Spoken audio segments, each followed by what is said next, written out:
Vamos a seguir con la tercera parte de la miniserie que hemos titulado La seguridad de nuestra salvación. Vamos a mirar hoy la parte número 3. Vamos a continuar con este tema que es tan importante, tan fundamental. Yo diría, como siempre lo he mencionado, que más que preocuparnos nosotros si la salvación se pierde o no se pierde, esa no sería tanto la preocupación. La preocupación y la pregunta sería si realmente tenemos la salvación o no tenemos la salvación. Eso sí sería más importante. Que se pierda o no se pierda, pues bueno, sí, es importante eso. Pero más que eso es poder mirar, poder definir cada uno de una manera personal, individual y determinar si, número uno, si tiene la salvación. Eso sería, digamos, lo crucial, lo fundamental. Y es lo que vamos a estar estudiando en la tercera parte hoy. Estamos viendo versículos que se esgrimen para apoyar y decir que la salvación se pierde. Y lo que yo quiero resaltar es que estamos viendo textos que la gente saca para decir que la salvación se pierde y no están hablando de eso. Es decir, toman textos para decir, sí, mire, la salvación se pierde porque la Biblia dice esto. Pero es que la Biblia, cuando toca esos pasajes, no está hablando de eso. Está hablando de otras cosas. En este otro versículo que se saca a colación, vamos a mirar lo que se habla en este punto. Abran su Biblia en Filipenses capítulo 2, a la altura del verso 12.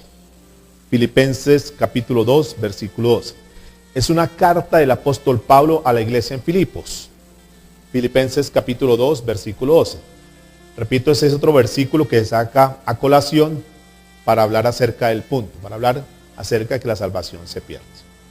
Dice la Biblia, Filipenses 2:12, por tanto, amados míos, como siempre habéis obedecido, no como en mi presencia solamente, sino mucho más ahora en mi ausencia, ocupaos en vuestra salvación con temor y temblor.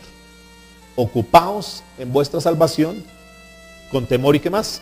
Y temblor. Si nosotros tomamos este versículo, ese es otro que si lo sacamos de ahí, se sugiere, escúcheme, que la salvación se pierde.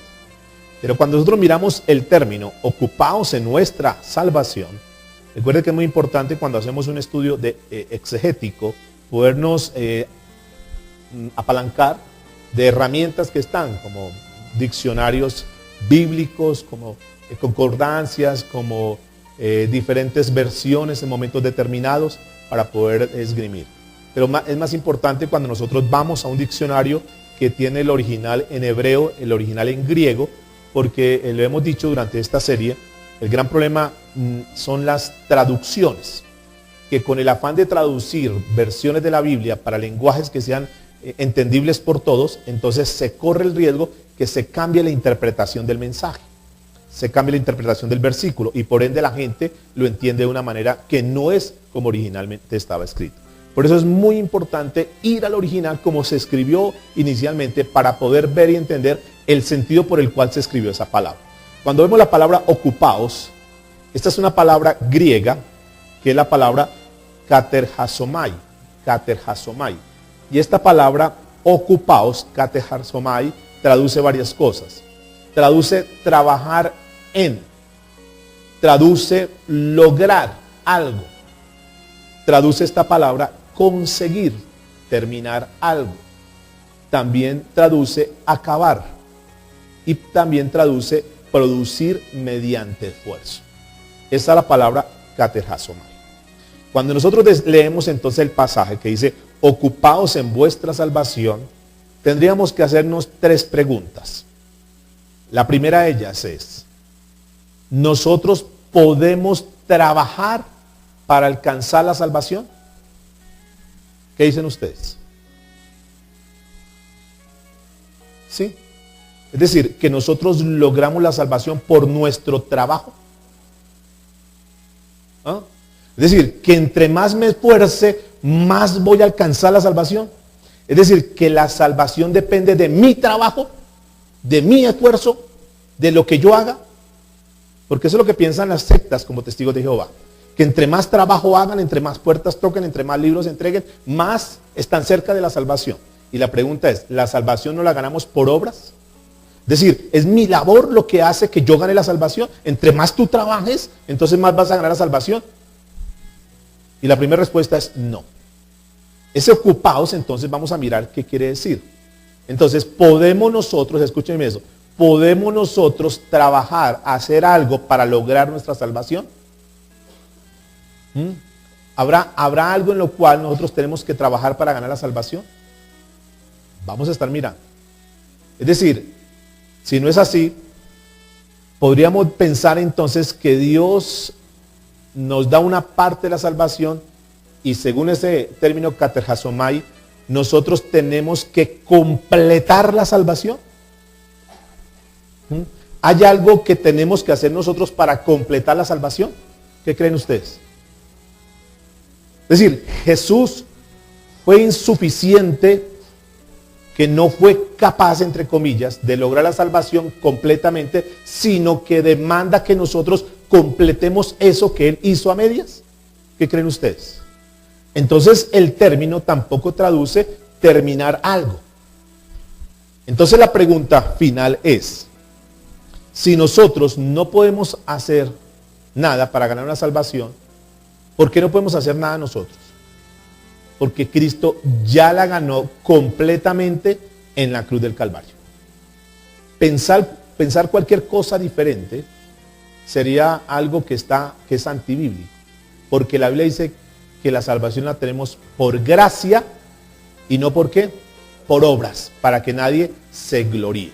¿Hasta ahí estamos de acuerdo? Entonces, número 3. ¿A qué se refiere entonces ocupaos en vuestra salvación? Si no es trabajar para su salvación, si no es completar la salvación, ¿qué será esa palabra ocupaos de la salvación que dice en este pasaje de Filipenses capítulo 2? Acuérdense que una de las reglas esenciales y básicas de la hermenéutica, es decir, de la interpretación de la Biblia, ustedes no pueden tomar, porque si alguien toma este pasaje y te da un discurso sobre este pasaje y te hace asegurar por el pasaje que está ahí, que tenemos que ocuparnos, y que ocupar es que hay que trabajar para la salvación, para que no se pierda la salvación, y te pueden esgrimir y te pueden dar un mensaje, una predicación, y tú puedes pasar entre y decir, oiga, sí, tengo que trabajar, tengo que cuidar esa salvación, porque si yo no cuido esa salvación se me va a perder. Pero recuerde que una de las leyes de la hermenéutica, la número 1, las reglas de la hermenéutica, dice que necesitamos, cuando vamos a analizar un pasaje de la Biblia, necesitamos siempre analizar el contexto, es decir, los versículos que están antes. Vamos a ir a Filipenses capítulo 2, verso 1 en adelante, para mirar de qué es que está hablando, para que cuando llegue ese pasaje, entonces podemos saber todo lo que viene hablando para ver cómo es que encaja este pasaje. Y no sacar un pasaje de contexto para mostrar algo que se pretende decir, pero que realmente no es lo que dice la Biblia. Por tanto, versículo 1 de Filipenses 2. Por tanto, si hay alguna consolación en Cristo, si algún consuelo de amor, si alguna comunión del Espíritu, si algún afecto entrañable, si alguna misericordia, completad mi gozo sintiendo lo mismo, teniendo el mismo amor, unánimes, sintiendo una misma cosa. Nada hagáis por contienda o por vanagloria, antes bien con humildad, estimando cada uno a los demás como superiores a él mismo, no mirando cada uno por lo suyo propio, sino cada cual también por lo de otros. Versículo 5, que es clave aquí. Haya pues en vosotros este sentir que hubo también en Cristo Jesús. ¿Qué será? ¿Qué significará esta palabra? Haya pues en vosotros este sentir que también hubo en Cristo Jesús. ¿Qué será eso? ¿Qué será lo que nos está diciendo el apóstol Pablo ahí? ¿A qué está haciendo referencia? ¿Qué es lo importante? ¿De qué está hablando? ¿Cuál es la temática que está tocando el apóstol Pablo en esta parte de la escritura? Haya pues en vosotros este mismo sentir. Aquí la palabra clave es sentir. La palabra clave, la palabra sentir es el vocablo griego que es la palabra phroneo. Que esa palabra sentir quiere decir pensamiento. En otras palabras dice, haya el mismo pensamiento. O sea, si tú quieres lograr lo que Cristo hizo, amar, poder ayudar al uno, poder colaborar en el otro, poder darse a los demás. Si tú quieres lograr eso, tienes que tener el mismo pensamiento. Pero esa palabra sentir también traduce solicitud, que es una persona solícita. Un sinónimo de solícito, diligente. Es decir, hayan ustedes esa diligencia que tuvo Cristo, para que si tú eres diligente como lo fue Cristo, vas a poder hacer las cosas como las hizo Cristo. Es decir, que si nosotros algún día de la vida queremos hacer cosas como las que hizo Cristo, de amar a los demás con todo su corazón, necesitamos tener el mismo pensamiento de Cristo, necesitamos ser diligentes para aprender de Cristo, para que una vez tengamos la mente de Cristo y podamos tener el carácter de Cristo en nosotros, vamos a poder hacer cosas como las que hizo Cristo. Pero también tiene otra palabra, es disposición para ser como Él. Ahí en este término, en el original, entonces nos da mayor luz, nos fotiza más, nos da mayor claridad. Dice entonces, haya disposición para ser como Cristo. En otras palabras, que si nos disponemos a ser como Él, a sentir como Él sentía, es decir, a pensar como Él pensaba, este pasaje entonces ya tiene algo que es diferente a lo que tal vez nos quieren mostrar. Noten lo siguiente, que después dice los versículos que siguen, versículo 5 y de ahí para abajo, sigue diciendo que sobre el nombre de Él se doble toda rodilla y que bueno, y lo demás que sigue diciendo, pero llega al versículo 12, que es el que vamos a estar analizando. Entonces noten que hasta aquí lo que el apóstol Pablo pretende es darnos a conocer ese sentir que tenía Cristo, ese pensamiento, esa disposición de Cristo. ¿Hasta ahí estamos de acuerdo? Eso es lo que está hablando el pasaje. Dice el versículo 12, por tanto, amados míos, como siempre habéis obedecido, no como en mi presencia solamente, sino mucho más ahora en mi ausencia, ocupaos, ahí entra el pasaje, ocupaos ¿en qué? En vuestra salvación con temor y temblor, porque Dios es el que en nosotros produce así el querer como el hacer por su buena voluntad. Entonces, ¿qué produce Dios de acuerdo a este pasaje? ¿Qué es lo que produce Dios? El querer como el hacer, perfecto. Ahora la pregunta es, ¿el querer como el hacer qué? ¿Qué es lo que produce Dios en nosotros? Dice la Biblia, que el Señor produce en nosotros el querer como el hacer. Entonces la pregunta que sigue es, ¿el querer como el hacer qué? ¿Qué será el querer como el hacer? ¿De qué está hablando el contexto? ¿Quién pone el querer ser como Cristo? Ese querer como el hacer. Es el mismo Dios a través del Espíritu Santo que coloca en nosotros ese querer, ese impulso, ese deseo, ese anhelo de querer ser como Cristo. ¿Estamos de acuerdo? ¿Quién coloca eso? ¿Quién nos pone en ese sentido? No, yo quiero ser imitador de Cristo, yo quiero hablar como Cristo, yo quiero andar como Cristo, yo quiero amar como Cristo. ¿Quién es el que coloca eso dentro del ser humano, dentro del nacido de nuevo? ¿Quién coloca eso? Dios. Eso no nace de nuestra iniciativa. Eso no es algo que sea iniciativa humana. Es algo que Dios coloca en la persona, que le dice, quita eso porque eso te hace alejar de parecerse a Cristo. Implanta eso en tu vida porque eso así lo haría Cristo. Antes de hablar, no digas esto, di esto. Jesucristo no hablaría esto. Jesucristo no diría eso. ¿Quién coloca eso dentro de nosotros? El Espíritu Santo. Hay momentos en su vida y en la mía cuando nosotros actuamos de alguna manera o decimos algunas palabras y hay algo, una vocecita interna que dice, eso que dijiste está mal. Cristo no haría eso. Cristo no actuaría de esa manera. ¿Quién hace eso? ¿Quién está actuando ahí en ese momento? El Espíritu Santo. ¿Quién coloca el querer como el hacer? El Espíritu Santo, el mismo Dios. Ahora, ese querer como el hacer, ¿qué es entonces? Es decir, es Dios el que coloca en nosotros la disposición para parecernos a Cristo Jesús. ¿Hasta ahí vamos de acuerdo? Entonces dice, versículo 12, por tanto, amados míos, como siempre habéis obedecido, no como en mi presencia solamente, sino mucho más ahora en mi ausencia, ocupaos en vuestra salvación con temor y temblor. Ahora, esta palabra ocupaos en vuestra salvación, ¿a qué se refiere entonces?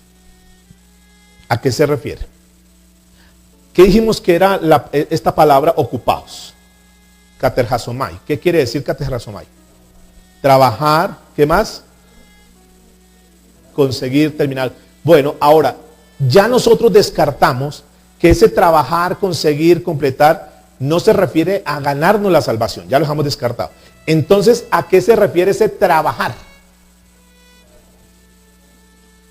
Que demanda de nosotros, muy bien, demanda de nosotros un qué, un esfuerzo, demanda de nosotros un qué, un trabajo, demanda de nosotros una qué, una disposición, demanda de nosotros un esfuerzo para cada día parecernos a Cristo. Eso es un trabajo.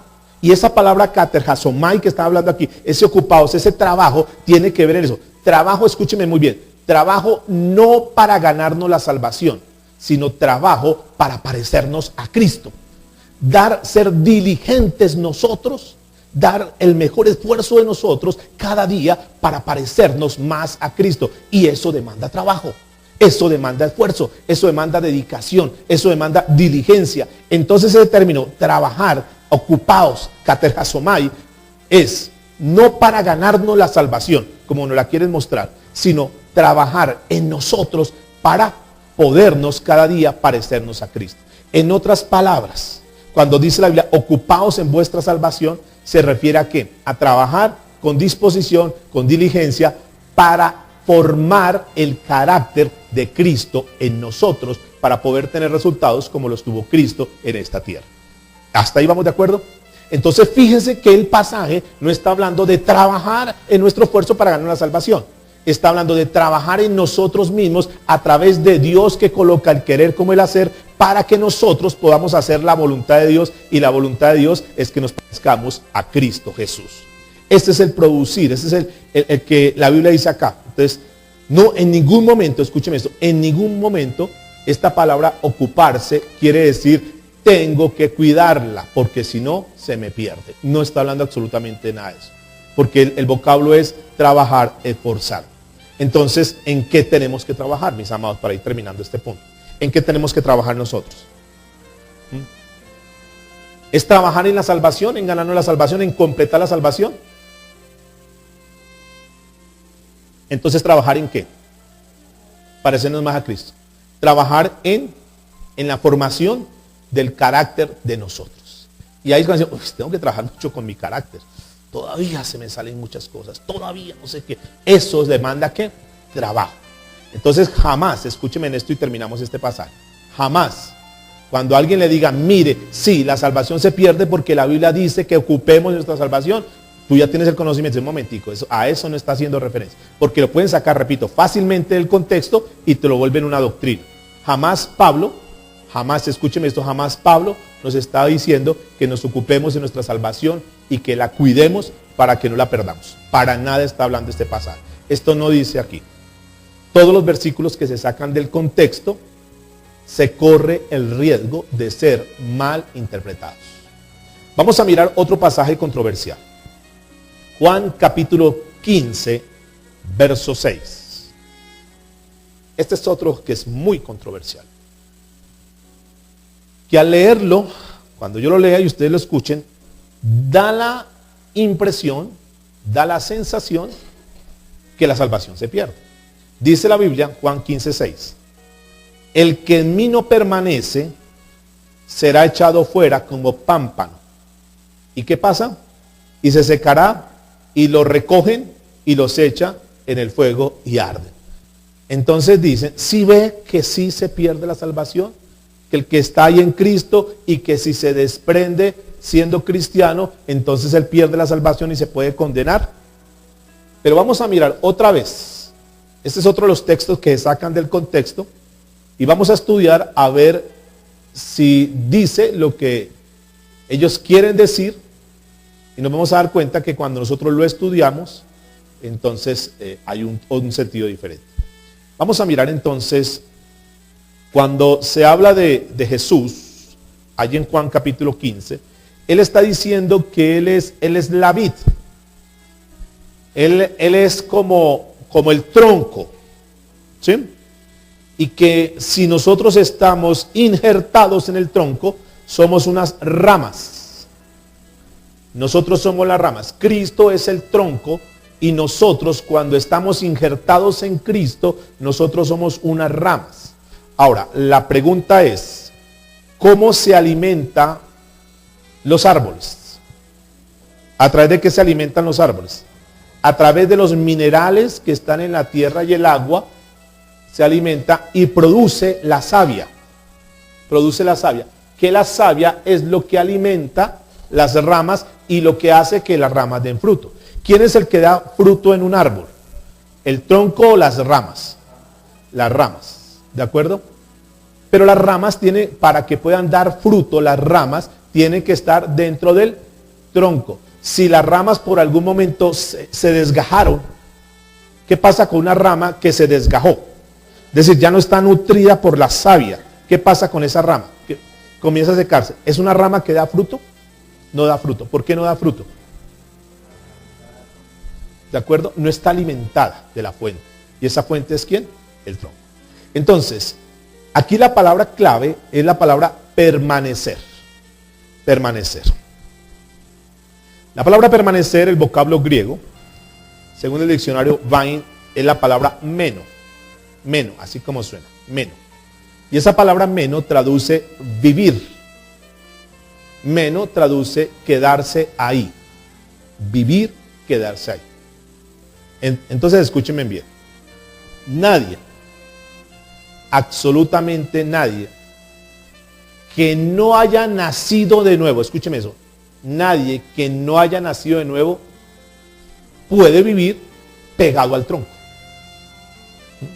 Una persona que no ha nacido de nuevo es como una rama que puede estar ahí, pero que está desgajada. Nunca ha nacido de nuevo esa rama. Es decir, esa rama no hace parte, está ahí colocada, pero realmente no está ahí. ¿Y qué sucede? ¿Se acuerdan de la parábola del sembrador? Dentro de las partes de la parábola del sembrador dice que él regó semilla y que una cayó junto al camino. Y fue una semilla que aparentemente brotó, ¿recuerdan? Pero finalmente se secó. ¿Por qué se secó? Porque no tenía ¿qué? Raíz. Es decir, por un tiempo estuvo ahí y uno la vio, ¿verdad? Y uno ve que eso como que va creciendo ahí, está junto al camino y uno puede mirar en los andenes, en las orillitas de los andenes, ustedes ven que está pavimentado, pero sin embargo por unos resquicios por ahí comienzan a brotar unas hojitas, y uno dice, ay, mire, va, pero ¿qué sucede? Finalmente, ¿qué pasa con ellas? Se van a morir, se van a secar. ¿Por qué se secan? Porque no tienen raíz, no tienen profundidad. Son el prototipo de las personas que pueden conocer de Dios, escúcheme eso, conocer de Dios, que pueden saber mucha palabra de Dios, que fueron bautizados, que lo vimos la semana pasada, es decir, que fueron iluminados con la palabra de Dios. Y al ser iluminados tienen conocimiento de Dios, aprenden de Dios, saben de Dios, manejan pasajes de la Biblia, conocen de Dios. Pero ese fotizar, que ya lo estudiamos la semana pasada, ese fotizar no es garantía que sean ¿qué? Un fotizado no es garantía de que sea ¿qué? Nacido de nuevo. O sea, no por el hecho de que conozca la palabra quiere decir que haya nacido de nuevo. O sea, una persona iluminada, una persona fotizada, una persona con conocimiento de la palabra de Dios, escúcheme esto porque es donde hay mucha confusión. Hay personas que se supone, que se cree, que se deduce que por el hecho de que tengan conocimiento de la palabra de Dios son nacidos de nuevo. Pero hay cantidad de personas que conocen mucho de palabra de Dios, pero nunca han nacido de nuevo. Estas son las semillas que están ahí. Esas son las que brotaron por un momento y pero esto que está hablando aquí en el pasaje de Juan 15, está hablando de esas ramas que están ahí, pero que nunca fueron parte, que aparentemente era. Es la misma concordancia que está en Primera de Juan, capítulo 2, versículo 19, que es el pasaje que dice, escuchen esto, lo que dice el pasaje, salieron de nosotros, ¿pero qué? Pero no eran de nosotros. Es decir, estaban ahí, pero no eran de ahí. Sigue diciendo el pasaje, 1 Juan 2:19. Salieron de nosotros, pero no eran de nosotros. Porque si hubieran sido de nosotros, ¿qué dice la Biblia? ¿Habrían qué? ¿Habrían qué? La misma palabra, habían permanecido. Si fueran de nosotros, habrían permanecido con nosotros. Pero salieron para que se manifestase que no todos son de nosotros. Es decir, salieron de los hijos de Dios, pero no eran hijos de Dios. Es como la cizaña mezclada ¿con qué? Con el trigo. Están ahí, pero no es una garantía que por el hecho de que estén ahí sean trigo. Están ahí como con los hijos de Dios, pero no necesariamente son hijos de Dios. Es decir, una persona, escúchenme esto, una persona que no ha nacido de nuevo, que es como la cizaña, que está iluminado, es decir, que a través de la palabra se le aclararon las cosas, pero nunca decidió por Cristo. Pregunta para hacernos al día de hoy. ¿Será que tú ya decidiste por Cristo? ¿Será que tú ya tomaste la decisión de vivir para Cristo? ¿De verdaderamente entregarse a Cristo? ¿O será de los que han sido bautizados? ¿Será de los que tienen conocimiento? ¿Será de los que saben? ¿Será de los que asisten? ¿Será de los que están, pero no son todavía? Porque es que este grupo de personas que están ahí en las iglesias, pero que no han decidido por Cristo, son los que se corren el riesgo de que mañana apostaten. Son los que corren el riesgo de que mañana se alejen de las cosas de Dios. Pero no necesariamente quiere decir que sean cristianos, que sean nacidos de nuevo. Son de las personas que si no tenemos cuidado, entonces hay confusiones como esta. Pero se veía también el hermano, comillas hermano, pero se veía también, esta señora se veía tan excelente, tan noble, tan metidita con las cosas de Dios, se parecía como a la Madre Teresa de Calcuta. Y este hombre era tan metido con Dios, como participaba, se parecía como a San Martín de Porres. Y dice, pero ¿cómo se le ocurre que se fue al mundo? ¿Por qué se fue al mundo? ¿Por qué ahora anda en el mundo? ¿Cuál es la respuesta? Es que nunca nació de nuevo. ¿Entienden? Nunca nació de nuevo.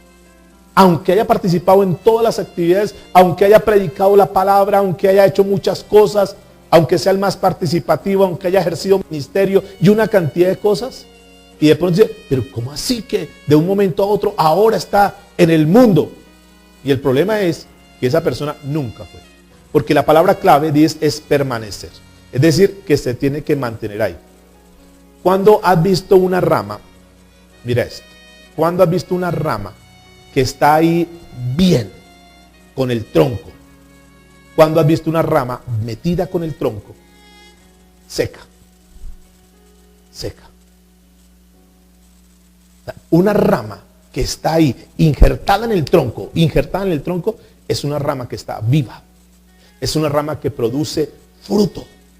Pero las que tú ves muertas, las que tú las ves sin fruto, son ramas que están desgajadas. No son. Esos cristianos que tú ves que una vez estaban, pero que ahora no están, ¿cuál es la razón? Es que nunca fueron injertados. Nunca tomaron verdaderamente una decisión por Cristo. Tomaron una decisión religiosa, pero nunca sus vidas se entregaron a Cristo. Porque aquí la palabra es permanecer. Ya dijimos lo que era la palabra permanecer. Es vivir. Es quedarse ahí. Esta persona no se suelta, no se desprende. Está ahí, vive ahí. Está permanentemente ahí. Y es cuando nosotros podemos ver esas personas que están ahí, pasen lo que pase, suceda lo que suceda, ahí se mantienen. Vienen momentos de crisis, vienen momentos difíciles, pero ahí se mantienen. ¿Por qué? Porque están pegadas. Es de estar pegados con Cristo, es lo que garantiza que puedan recibir la savia, es decir, que puedan recibir la vida. ¿Estamos ahí? Primera de Juan 2:18.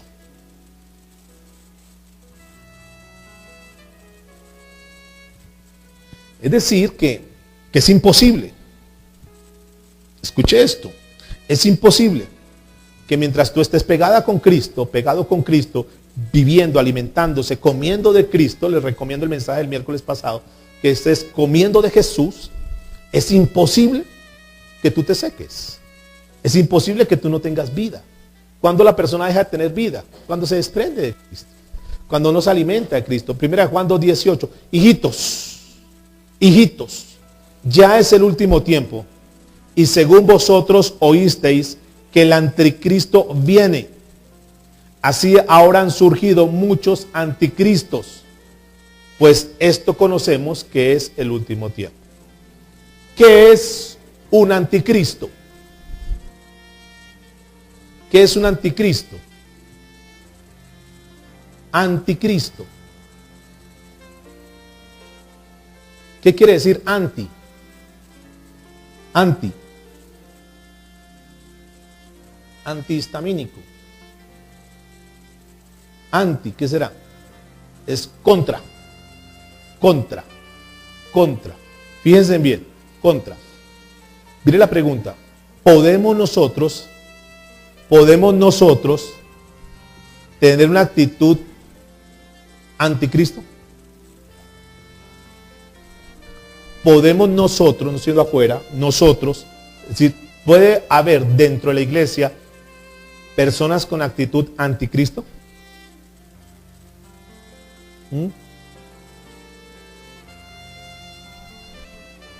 Anticristo, es decir, está en contra de Cristo. ¿Pueden haber personas dentro de la iglesia que estén en contra de Cristo? Por ejemplo, estamos dando un sustento para demostrar por la Biblia que la salvación es eterna. Que la persona que nació de nuevo, la persona verdaderamente que nació de nuevo, esa persona no pierde la salvación. Y estamos estudiando los versículos controversiales para quitar todo lo que quiera venir a hacer pensar a la persona que la salvación se pierde. Y lo estamos estudiando y lo estamos detallando, estamos haciendo una exégesis, estamos mirando verdaderamente el significado de cada uno de los pasajes. Entonces podemos estar acá. Pero puede, a pesar de que estamos estudiando eso, puede haber personas que digan, por ejemplo, pues sí, eso dice en la Biblia, pero yo sigo pensando que sí se pierde. ¿Sí? Esa es una actitud anticristo. La Biblia puede decir muchas cosas, pero yo pienso tal cosa. Eso, cuando tú dices eso, es una actitud que anticristo. Es decir, Cristo lo dice, la palabra de Dios lo dice, pero yo pienso tal cosa. Cuando decimos eso, que está en contra de la palabra de Dios, estoy siendo anticristo. Es una persona anticristo. ¿Sí? Estoy hablando de una actitud anticristo. ¿Qué es lo que la Biblia dice? Dice, versículo 18 entonces: hijitos, ya es el último tiempo y según nosotros oíste que el anticristo viene. Ahora han surgido muchos anticristos. Muchas personas que se oponen a la verdad de Cristo. Por ejemplo, ustedes han escuchado lo del Código Da Vinci. Ese Código Da Vinci tiene una actitud anticristo. ¿Por qué es una actitud anticristo? Porque todos los argumentos que dan son para refutar, son para echar por tierra la santidad de Cristo. Entonces dice, por ejemplo, que Jesucristo no pudo resistir la tentación de María Magdalena, y hasta que cayó con María Magdalena, aún que quedó embarazada y que tuvieron un hijo. Esa es una actitud anticristo. Personas que hablan contra las verdades de la palabra de Dios. Pues la Biblia puede decir eso, pero nosotros decimos eso, nosotros creemos esto, nosotros argumentamos esto. Ahora, el gran problema es que esas actitudes de anticristo no tienen soporte bíblico. No tienen ningún soporte bíblico. Cuando una persona diga, cuando ustedes vayan por internet y estudien a alguna persona, aunque diga que es muy preparado y muy estudiado y que cuida la sana doctrina y que no sé más cosas, y dice esa persona que cree que la salvación se pierde, ojo, no pasen por entero eso. Miren los pasajes que argumentan, que los que hemos venido estudiando, los más socorridos, hay otros, pero quise traer como los más socorridos, van a darse cuenta que cuando estudia el pasaje no es lo que quería decir. No es lo que quería decir. Entonces no pasen entero, mis amados. Tenemos que estudiar la palabra, tenemos que profundizar la palabra de Dios para no ser confundidos. Versículo 19 de 1 de Juan 2:19. Salieron de nosotros. ¿Quiénes son los que salieron de nosotros? ¿Cuáles son los que salen de nosotros? Sí, pero de lo que estamos hablando ahorita, los anticristos. ¿Notan? Los que, no, pero esa parte no me convence. Finalmente ellos no van a poder resistir y se van. Salieron de nosotros, no nacieron de nuevo. No nacieron de nuevo. Estuvieron en contra de la palabra de Dios. No, yo sigo creyendo tal cosa. Ok, tranquilo, tienen toda la libertad. Salieron de nosotros, pero no eran de nosotros. Esta palabra eran es del verbo ser. Verbo ser cristianos. ser nacido de nuevo. Salieron de nosotros, pero no eran cristianos, no eran nacidos de nuevo. Porque si hubieran sido de nosotros, habrían ¿qué? Permanecido con nosotros. Otra vez la palabra permanecer, la palabra meno en griego. Es decir, hubieran seguido viviendo de la vida de Cristo. Se hubieran seguido alimentando de la savia que proporciona Cristo. Pero salieron para que se manifestase que no todos son. ¿No todos qué? Son de nosotros. Por eso es que hay que tener mucho cuidado. No todos los que estén en la iglesia son de nosotros. Son de nosotros. Versículo 20. Pero vosotros tenéis la unción del Santo y conocéis todas las cosas. Estos versículos están hablando de los que nunca nacieron de nuevo. Que estuvieron ahí, pero nunca nacieron de nuevo. Porque un no nacido de nuevo jamás tendrá la vida de Cristo. ¿Por qué? Porque no tiene la vida de Cristo. Porque no es de Cristo. O sea, no puede estar alimentado. Por más que tenga conocimiento. Escuchen esto. El diablo también tiene conocimiento. El diablo, escuchen esto. El diablo también sabe que Jesús es el Hijo de Dios. Y eso no le garantiza que sea un hijo de Dios. Muchas personas pueden saber que Jesús es el Hijo de Dios, pero eso no es garantía. Por lo tanto, escuchen eso. Por lo tanto, esas personas, escuchen esto. Por lo tanto, esas personas que no han nacido de nuevo, que están pero que no son, tarde que temprano van a desertar. Tarde que temprano, ¿qué? Van a desertar. No pueden permanecer. No pueden permanecer. Ahí es cuando muchas personas se confunden. Como Asaf. ¿En qué se confunden? Dice, pastor, pero mire, fulano de tal salió de la iglesia. Se fue para el mundo.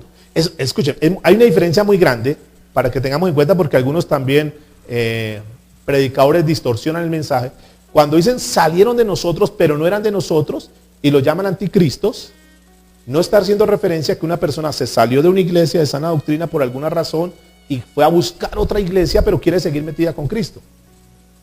Sí, porque hay personas que dicen, no, yo me voy de la iglesia, pero el pastor me dice, se fue de la iglesia, son los anticristos, eran de nosotros, pero no son de nosotros. No, momentico, es que ellos no se fueron para el mundo.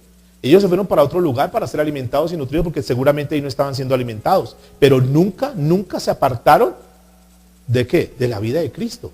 Nunca se apartaron del cuerpo de Cristo. Que se hayan apartado de una denominación es diferente. Pero ahí la gente, cuando un miembro de una iglesia se va, entonces de una vez lo señalan y le dicen, no, hay que tener mucho cuidado. Aquí está haciendo referencia a personas que estando dentro de la iglesia decidieron irse para el mundo, a buscar el mundo. Ahora, es cuando las personas se confunden y dicen, pero mire esta persona que ahora ya no viene a la iglesia, ya no va a ninguna iglesia, mire cómo está prosperando, le ha ido bien. Y entonces hermanitos le dicen, hermanito entre comillas, ¿no? Le dicen, si ve, yo no voy a la iglesia, mire el carro que tengo, mire, yo tengo un amante, mire, me va bien. Mire, conseguí este trabajo y usted metido en la iglesia, allá la han viendo ladrillos, usted ahí buscando de Dios. ¿Y qué tiene que ha hecho? Mire, yo. Entonces esas personas se convencen, oiga, sí, por más que me esfuerzo, yo trato de vivir como en santidad, de guardarme para Dios, y mire como que veo que no avanzo, y aquel que se la pasa transando como que más avanza. Entonces como que servir a Dios como que no sirve. ¿Alguien ha pensado eso? Seguramente que sí. No solamente usted lo ha pensado, sino que también lo pensó un hombre llamado Asaf en el Salmo 73, para que lo estudies en tu casa. Salmo.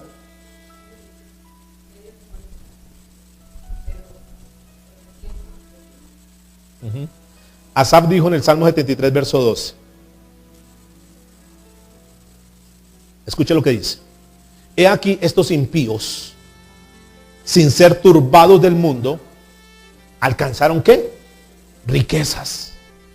Entonces Asaf un hombre metido cuando dice, estos impíos, apartados del mundo, ni siquiera el mundo los turbó, nada los frenó, tan que avanzan, alcanzaron riquezas.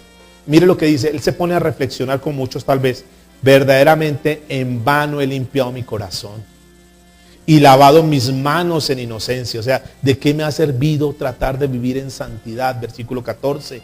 Pues he sido azotado todo el día. Mire la cantidad de problemas y de dificultades. Mire todo lo que se levanta. Dice, y castigado todas las mañanas. Pero más adelante en el versículo 17 dice, hasta que entrando en el santuario de Dios, es decir, en la presencia de Dios, comprendí que el fin de ellos. Pueden ganar muchas cosas. Pueden aparentemente pretender burlarse de Dios. Pueden pretender posiblemente decir, sin Dios nos va mejor. Estar desprendidos de Dios como que nos va mejor. Estar desconectados de Dios como que mire todo lo que tengo. Puede que lo digan, pero la respuesta es, ¿cuál va a ser el final de ellos? Hasta que comprendí, dice la Biblia, el fin de ellos. El fin de ellos. ¿Y cuál será el fin de una persona desprendida de Dios? ¿Cuál será el fin de una persona que nunca creyó en Cristo? Una muerte eterna. ¿Y cómo van a terminar? En el lago de fuego, en el infierno. Ahora, esa puede ser una razón. Otra razón es, ¿qué pasa? Escuche lo que va a decir. ¿Qué pasa cuando uno que es hijo de Dios, uno que nació de nuevo, se apartó de las cosas de Dios? ¿Puede haber una persona nacida de nuevo apartarse de las cosas de Dios en un momento determinado?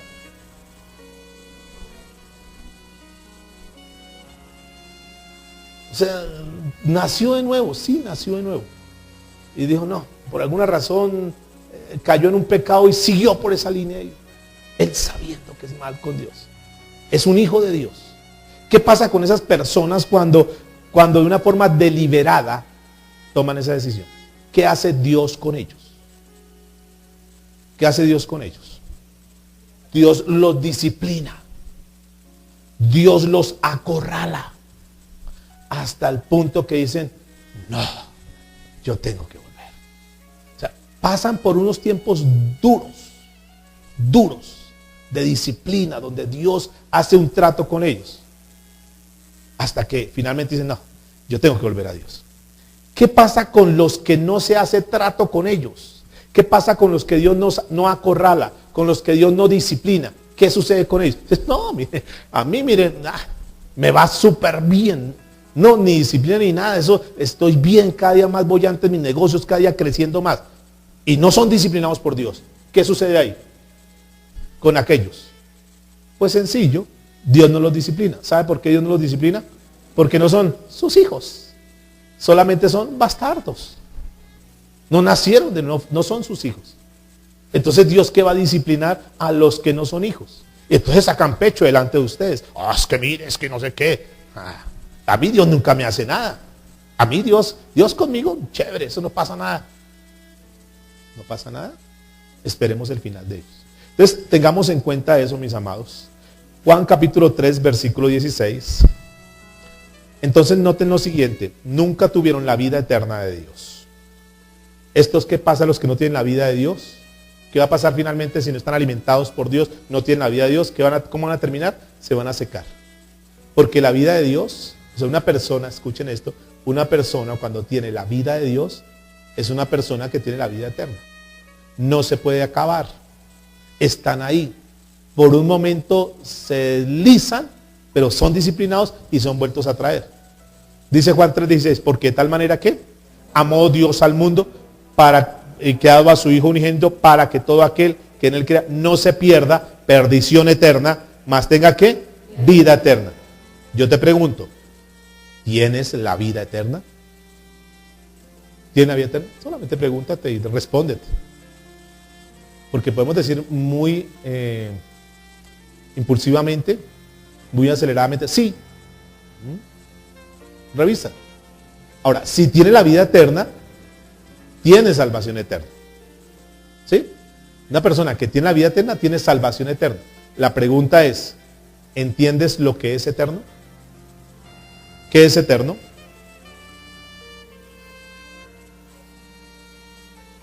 Nunca se acaba, para siempre. ¿Verdad? Ahora, la pregunta es, ¿tú crees que lo eterno que hizo Dios te lo va a confiar para que con 2 o 3 pecados lo pierdas? ¿Qué crees? Es totalmente fuera del contexto bíblico. O sea, Dios no va a confiar lo eterno para que tú lo preserves con tus obras. Entonces, los que nunca tuvieron la vida eterna, los que nunca nacieron de nuevo, no permanecen. No permanecen. Ahora, escuchen algo.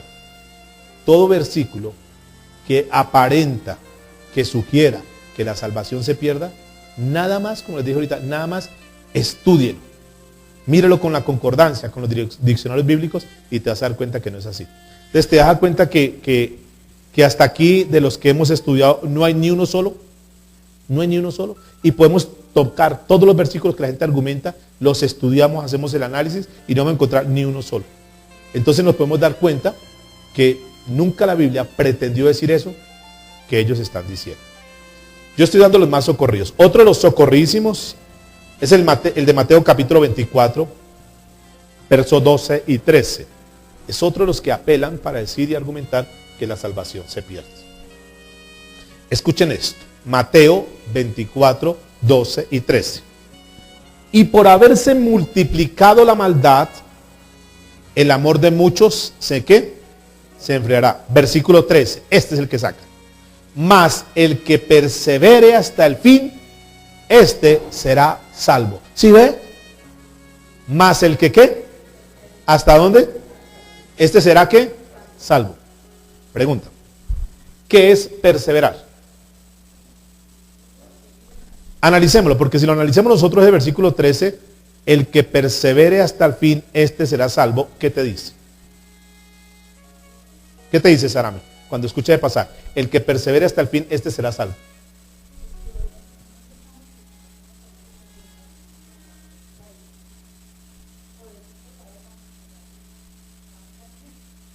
El que persevere hasta el fin será salvo. ¿Qué dices? Una fe probada. El que persevere hasta el fin, este será salvo. ¿Qué quiere decir eso? Willy.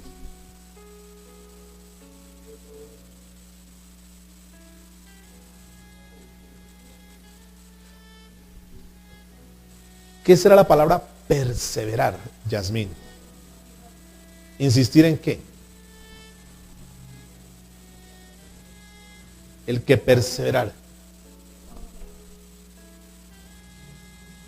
Perseverar. Vamos a mirar. Debemos tener un concepto muy claro. Que la salvación es ¿por qué? Por gracia, por medio de la fe. ¿Sí? La salvación es por gracia, por medio de la fe. ¿Cómo así por gracia? Un don, un regalo. Y nosotros lo que hacemos es tener fe en eso y obtenemos la salvación, en la gracia de Dios. Aquí la palabra perseverar, vamos a mirar qué significa. El vocablo griego, según el diccionario Vine, dice que perseverar es la palabra huponeo, con J. Huponeo. Y esta palabra huponeo es resistir. Perseverar es resistir. Huponeo es, perseverar es soportar. Y resistir o perseverar es sufrir. Entonces es resistir, soportar y sufrir. Pregunta es, soportar, resistir y sufrir, ¿qué? Es soportar con valentía, soportar con confianza, sugiriendo, escuchen esto, que tenemos que perseverar aunque estemos en condiciones penosas, aunque estemos en condiciones de pruebas, tenemos que perseverar.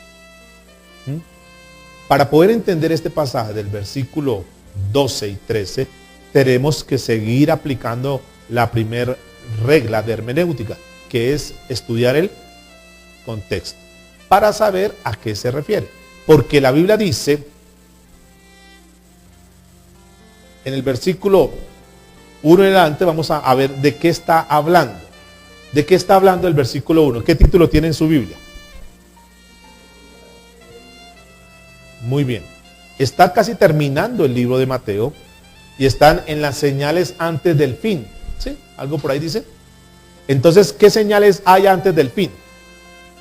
Ahí habla de terremotos. ¿Qué más habla? De guerras, habla de hambres, de pestes, de destrucciones, ¿verdad? Todo ese tipo de cosas que se avecinan, que son señales del fin. Dice que vendrán terremotos, el tema de volcanes y cosas como esas están ahí, pero que también se levantan falsos ¿qué?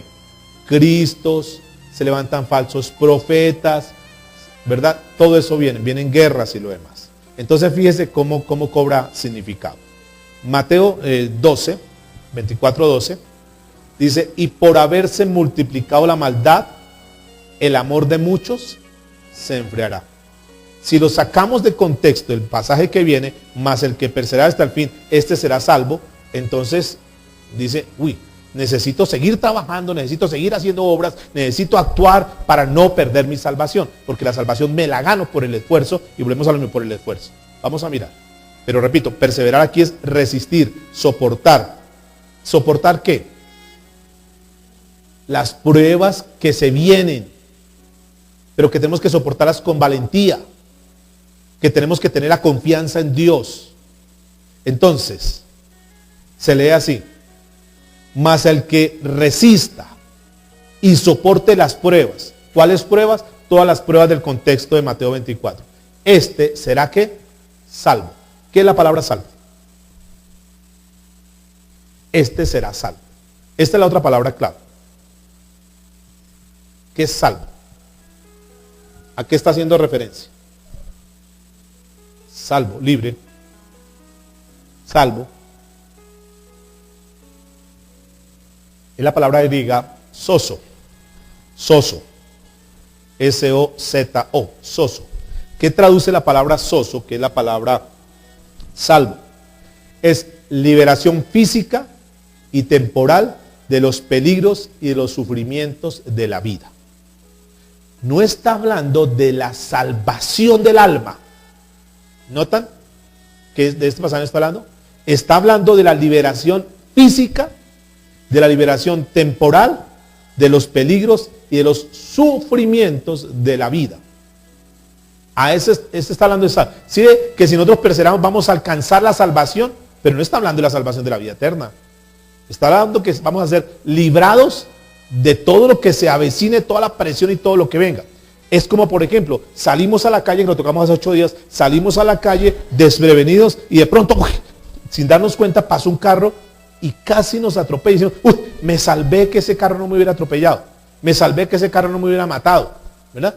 Esa salvación se refiere a ¿qué? A una salvación de un evento, de un accidente, de algo que estaba pasando, pero no está hablando de la salvación del alma, de la vida eterna. ¿Sí? ¿Me hago entender? Ese salvo que está ahí, entonces en ningún momento está hablando de esa salvación. Entonces se leería de esta manera.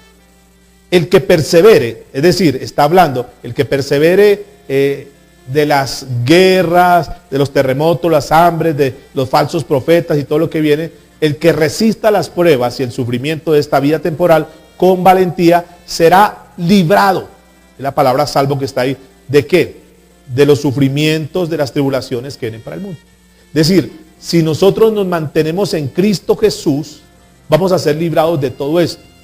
Pero escúcheme en esto, jamás Jesús pretendió decir, pórtense bien, hagan buenas obras, perseveren hasta el fin, para que lleguen a obtener la salvación. No está hablando de eso.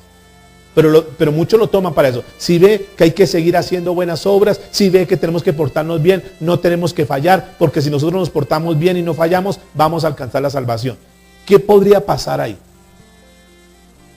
¿Qué sucedería si se sacara el pasaje de contexto y se enseñara de esa manera? Ustedes tienen que seguir, no fallen. Ahora, de hecho no tenemos que fallar, no tenemos que cometer pecados y lo demás. Pero eso que no hacemos nosotros no es para ganar la salvación. Es decir, cuando después de que has nacido de nuevo y tú pecas, ¿tú pierdes la salvación? ¿Pierdes la salvación? Un cristiano, estoy hablando de los cristianos. La paz es que el término cristiano es el que se distorsionó y cualquiera se hace llamar cristiano. Un cristiano cuando peca pierde la salvación. ¿No? Entonces, ¿qué pierdes? ¿Qué pierdes? ¿Qué pierde? 3 cosas pierdes. un cristiano como nosotros, si peca, ¿qué pierde? Primero, no vamos a perder la salvación. Pero ¿qué perdemos? Número uno, ¿qué perdemos? La comunión con Dios. Número dos, perdemos la paz y la tranquilidad en nuestro corazón. Y número tres, atengámonos a las consecuencias. ¿Sí o no? No está hablando de perder la salvación. Ejemplo, un cristiano, estoy hablando de un cristiano, con una necesidad económica fuerte, sus hijos aguantando hambre, pagando necesidad, no lo tiene que hacer, escucha, pero por alguna razón, esa persona se robó 10 millones de pesos de su empresa, y aparentemente no pasó nada, se convirtió al Señor, sabía que había robado, se convirtió esa persona al Señor, verdaderamente se convirtió a Cristo Jesús. Pregunto, ¿el Señor le perdona ese pecado de robo? ¿Qué creen ustedes? Sí, perdona todos los pecados. Entonces la persona, bueno, ya me hice cristiano, sí, ya me quitó esa carga de conciencia. Pero resulta que a los 3, 4 años llega la demanda, llega la denuncia y dice, Señor, usted se va para la cárcel porque cometió ese delito. ¿Qué hace esa persona, ese cristiano? Dios, pero ¿por qué? Señor, me parece injusto. Ahora soy un hijo tuyo. Ahora hasta predico la palabra. Las consecuencias, mis amados. Escúcheme, las consecuencias no te las quita ni Dios. Las consecuencias las pagamos cada uno de nosotros. Dios nos perdona el pecado, ¿de acuerdo? Dios nos reconcilia y nos vuelve a la comunión con Él. Pero las consecuencias las tenemos que asumir nosotros. Por eso es que como cristianos no tenemos que pecar. No es que no tengamos que pecar por el riesgo o el temor a perder la salvación. No, es que no tenemos que, de hecho no tenemos, hijitos, estas cosas escribo para que no pequéis. Pero si llegáramos a pecar, número uno, tenemos abogado para con el Padre. Primera de Juan 1:9, si confesamos nuestros pecados, Él es ¿qué? Fiel y justo para perdonarnos y limpiarnos de toda maldad. Eso lo sabemos nosotros. Pero eso no nos da licencia para que pequemos. Porque cuando tú, escúcheme esto, cuando tú como cristiano, nacido de nuevo, pecas, debes saber, pierdes la comunión con Dios. Pierdes tu relación, pierdes la paz con Dios y sobre todo, aténgase a las consecuencias. Al descrédito, al vituperio, a todo y no puede, Dios, pero ¿por qué injusto? Porque cada quien de lo que sembramos, eso mismo que vamos a recoger, vamos a cosechar. Entonces entendamos esto, por favor. Esto que está hablando acá, no está hablando de que nosotros tengamos que perseverar en trabajar para ganar la salvación. Porque si fuese así, si de pronto por nuestras buenas obras, porque como nunca pequé, después de que me convertí nunca pequé, como yo hago buenas obras, doy obras de caridad y ayudo al uno y ayudo al otro y hago buenas obras, entonces al final va a decir, wow, me gané la salvación porque me tocó fue sudarla, porque yo hice buenas obras. Entonces, ¿qué estoy haciendo ahí? Estoy apelando a mi esfuerzo humano y estoy dejando de lado la gracia. ¿Y será que eso es lo que Dios quiere? Y ahí es cuando viene el pasaje que dice que no por qué, por obras, para que nadie se gloríe, sino por la gracia. Entonces, este pasaje tampoco está hablando de que la salvación se pierde. Y concluyo esta parte aquí, que la doctrina de la gracia es muy importante que la entendamos. Creo que cuando las personas dudan si se pierde o no se pierde, estoy tratando de encontrar dónde está la esencia y parece que el problema ha sido en que no conocen bien la doctrina de la gracia de Dios. Y por no conocer la doctrina de la gracia de Dios, entonces creen que la gracia de Dios no es suficiente y que tienen que pegarle una ayudadita con su esfuerzo humano. Hay que tener cuidado con eso. Entonces, ¿cómo es que nosotros obtenemos la salvación? Es la gracia por medio de la fe. Es por gracia por medio de la fe. La salvación la obtenemos por gracia, es decir, es gracia por medio de la fe. La gracia, escuchen muy bien, la gracia es la columna vertebral de la vida cristiana. La gracia es, digamos, lo medular del cristianismo. Y nosotros tenemos que conocer muy bien la gracia para que nadie venga a mostrarnos cosas diferentes. Finalmente, en este punto, pues si nosotros no la obtenemos, escúchenme en esto, si nosotros no obtenemos la salvación por obras, mucho menos la podríamos preservar por las obras. ¿De acuerdo? Esa es la base. Si no la podemos obtener por obras, mucho menos la podemos preservar por las obras. Voy a tocar 6 puntos, tal vez hoy alcanzamos a evacuar uno nomás, de 6 pruebas que Pablo argumenta sobre la seguridad de la salvación, para que presten mucha atención, mis amados. Vamos a echarnos como un clavado hasta el fondo. O sea, no vamos a ir como hasta los tobillos o hasta las rodillas o hasta la cintura, no. Vamos a meternos hasta el fondo, hasta la profundidad de la palabra de Dios, para tener un conocimiento muy sólido de este concepto que es la seguridad de la salvación. La primera prueba que Pablo argumenta sobre la seguridad de la salvación es la paz que tenemos los cristianos con Dios. ¿Cuál es la primera prueba? Pablo dice, voy a ponerle 6 pruebas para demostrar la seguridad de la salvación. Y la primera prueba es la paz que tenemos los cristianos. ¿Entienden el término cristiano? ¿Qué es un cristiano? Un nacido de nuevo. ¿Qué no es un cristiano? Un cristiano no es un cristiano una persona que necesariamente porque asiste a la iglesia lo hace cristiano, ni porque se haya bautizado, ni porque ha hecho una oración de fe. Les digo esto porque habrán personas que creen que son cristianos porque hicieron algún día una confesión de fe y repitieron una oración de fe. Eso no los hizo cristianos. Les digo esto porque habrán personas que dicen yo soy cristiano porque asisto a una iglesia cristiana. No, a ti no te hace cristiano el hecho de asistir a una iglesia cristiana. No porque asistas a una iglesia cristiana eres un cristiano. ¿Estamos de acuerdo ahí? Porque entonces si fuera así, por el solo hecho de entrar ahí, yo me convierto en lo que hay ahí. No es así. Porque si entras a McDonald's no te conviertes en una hamburguesa. Si entras a un galpón no te conviertes en una gallina. Si entras a un concesionario no te conviertes en un carro.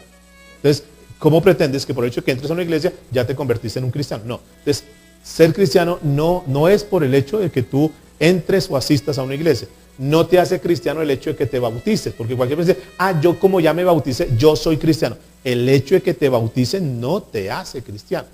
Entonces la pregunta es, entonces, ¿cómo soy un cristiano? Entonces, ¿cómo soy un nacido de nuevo? ¿Cómo me hago yo un cristiano? ¿Cómo me hago un nacido de nuevo? La respuesta es, alguien le puede preguntar, ¿y usted qué va a decir? Martina, ¿tú qué dirías? ¿Cómo me hago cristiano?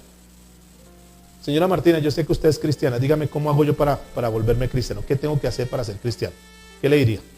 ¿Qué le diríamos? Si alguien dice, yo quiero ser un cristiano como usted, ¿qué le diría? ¿Qué tengo que hacer para ser un cristiano como usted? ¿Qué le diría? Martina, ¿qué le diría? ¿Qué le diría Nelly? A esa persona dice, Nelly, yo quiero ser cristiana como usted. ¿Qué hago para ser cristiano? ¿Qué le dirías? ¿Qué le diría William? A esa persona dice, yo quiero ser un cristiano como usted. ¿Qué hago para ser un cristiano? ¿Qué le diría?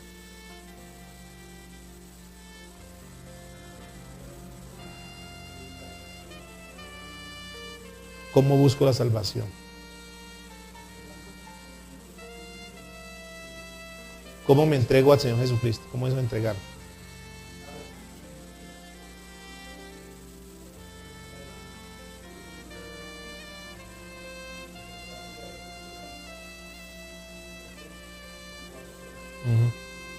¿Cómo hago, Lidia, para ser un cristiano, una cristiana como usted? ¿Qué hago?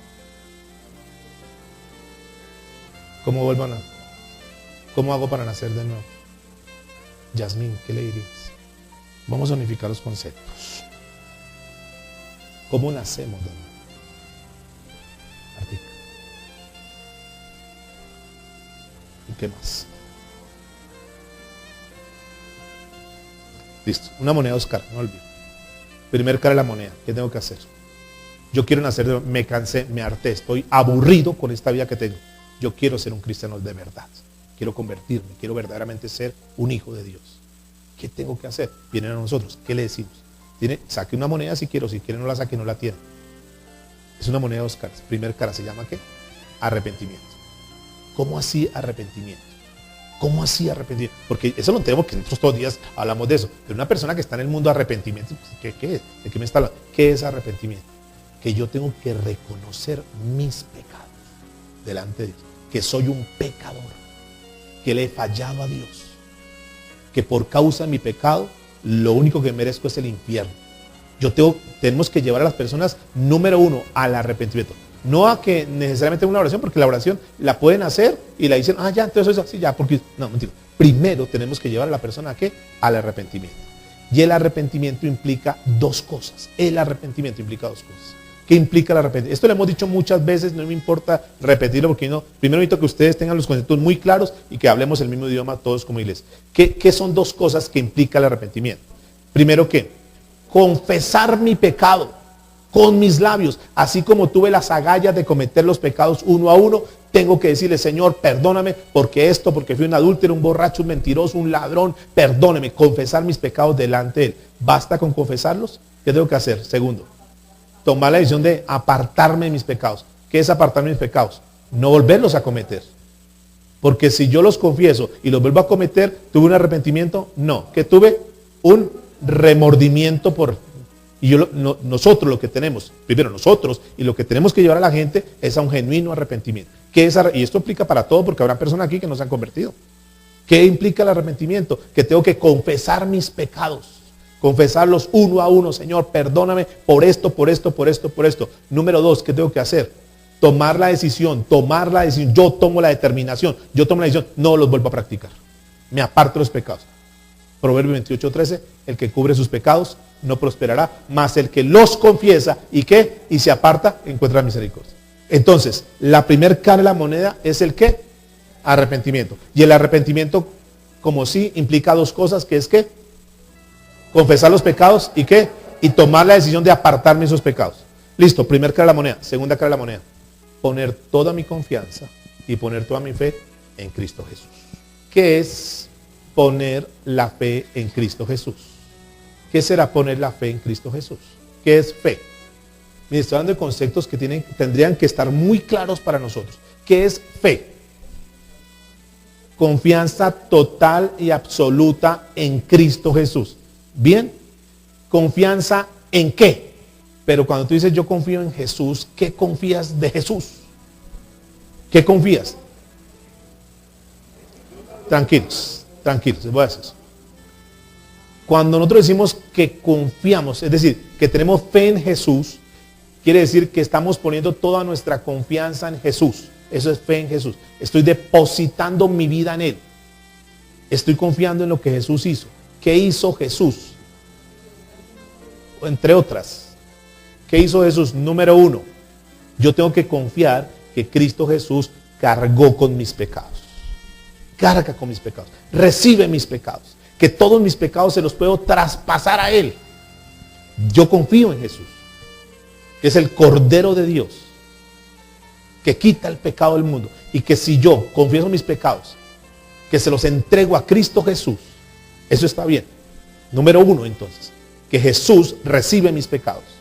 Eso es confiar en Cristo Jesús. Pongo toda mi confianza, que todos mis pecados que he cometido, se los entrego a Jesús y que Jesús recibe mis pecados. Número dos, que fue a la cruz del Calvario y derramó toda su sangre. Toda su sangre. ¿Para qué Jesús derramó toda su sangre? ¿Para qué, Martina, para qué Jesús derramó toda su sangre? ¿Para limpiarlos o para cubrirlos? Necesitamos tener muy claros. ¿Para qué?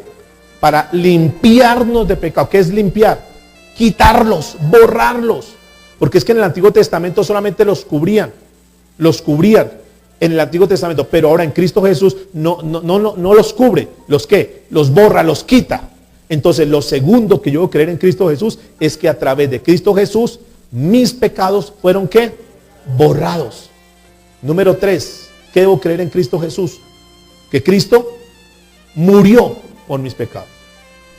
La Biblia dice que la paga del pecado es muerte. Y que a través de que Cristo murió, Cristo, ¿qué estaba haciendo al morir Cristo en la cruz? ¿Para qué Cristo murió por nosotros? Para que nosotros no tuviésemos que morir. Él fue nuestro sustituto. Él murió por nosotros. Porque nosotros estábamos muertos. ¿Muertos en qué áreas? ¿En qué áreas estábamos muertos? Teníamos la muerte ¿qué?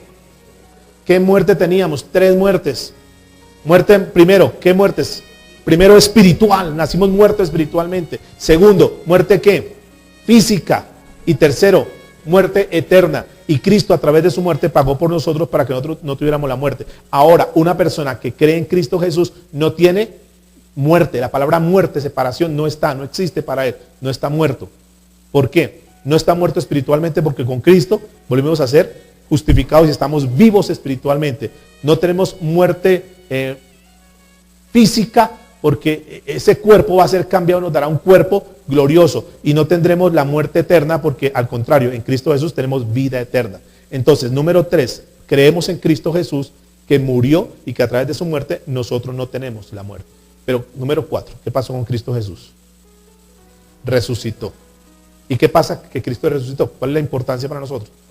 Que así como Cristo venció la muerte y Cristo resucitó, también el Señor nos resucitará a nosotros. Y por eso nosotros decimos que tenemos vida eterna.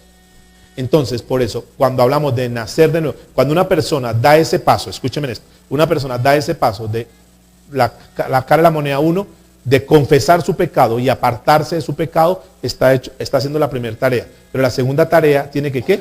Poner toda su confianza en Cristo Jesús. Confianza en los 4 puntos que estuvimos hablando, en Cristo Jesús. Cuando una persona dice, sí, yo creo, Señor, a partir de este momento, lo puede ser una oración, no necesariamente una oración prefabricada, puede ser una oración que salga del corazón. ¿Qué es oración? Hablar con Dios. Habla con Dios, Señor, perdóname si fallé, confesó todos sus pecados y pongo mi confianza en ti, Señor, como mi ¿qué? Mi Señor y Salvador. Cuando le decimos mi Señor, ¿qué quiere decir? ¿Qué quiere decir Martín cuando decimos mi Señor? ¿Qué quiere decir Paula cuando decimos mi Señor? ¿Qué quiere decir hermana Carmen cuando decimos mi Señor? Mi Salvador, mi Señor y Salvador, mi Señor. ¿Qué será mi Señor? ¿Él es mi Rey? ¿Él es mi Señor? Yo soy un esclavo. ¿Y sabe cuál es el problema? Tengo que decirles esto. El problema es que nosotros como cristianos hemos visto a Jesús como mi Salvador, pero no lo tenemos como mi Señor, porque los señores seguimos siendo nosotros. Hacemos lo que se nos da la gana, perdón la palabra, en esta tierra. Y no hemos rendido nuestra vida al Señor. El cristiano ha visto a Jesús como su Salvador, como su proveedor, como su sanador, pero no lo tiene, muchos no lo tienen como su Señor. Porque si fuera su Señor, verdaderamente habrían rendido sus vidas a Él y vivirían para Él y le servirían a Él. ¿Qué tanto le estamos sirviendo al Señor? ¿Qué tanto es nuestro Señor? ¿Hacemos lo que se nos da? La Gadarena gana. Pero realmente no hacemos lo que Dios dice a través de su palabra. Por eso muchos lo tendrán como Salvador, pero muy pocos lo tendrán como Señor.